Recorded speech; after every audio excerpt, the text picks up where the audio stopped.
In a swift and calculated move to dismantle a week of global speculation, Mali's transitional president, Colonel Assimi Goïta, resurfaced yesterday in a series of high-profile appearances that have redefined the narrative following the April 25 assault.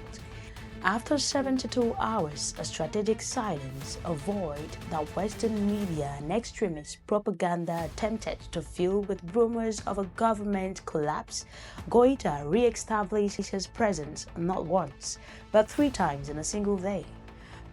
From the diplomatic halls of the Koulouba Palace to the bedside of wounded soldiers, the message was unmistakable. The Malian state is not only intact but operational and resolute. Goïta's itinerary yesterday was a masterclass in political choreography, designed to address every layer of the current crisis.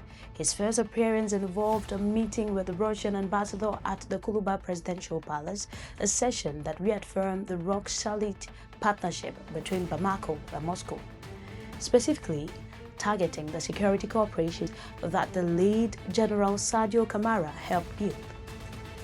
He then traveled to the military hospital in Kati, located just 15 kilometers outside the capital, where he walked the wards, shook hands with wounded civilians and soldiers.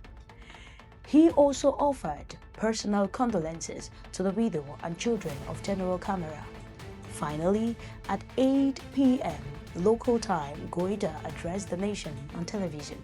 His speech was direct, framing the recent attacks, the largest in 15 years, as a complex, coordinated destabilization campaign orchestrated by trade of armed terrorist groups, internal collaborators, and external sponsors providing logistical and intelligence support.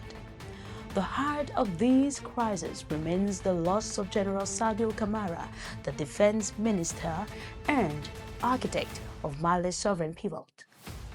Camara, who was assassinated by a vehicle-borne explosion on April 25, was the bridge between Mali and its new security alignment with Russia. Goïta's speech explicitly linked the assault to external sponsors, and while he did not name specific nations, the timeline suggests a direct retaliation for Mali's recent diplomatic maneuvers, including his April 10 decisions to endorse Moroccan sovereignty over Western Sahara.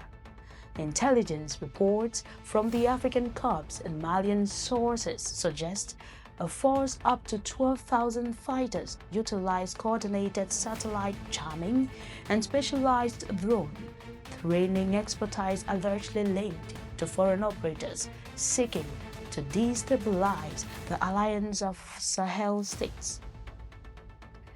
As of these broadcasts, Bamako and the center of the country remain stable under government control.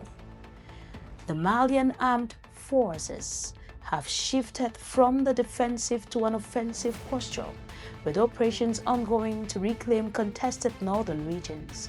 The survival of this administration is being viewed across Africa as a test case for sovereignty.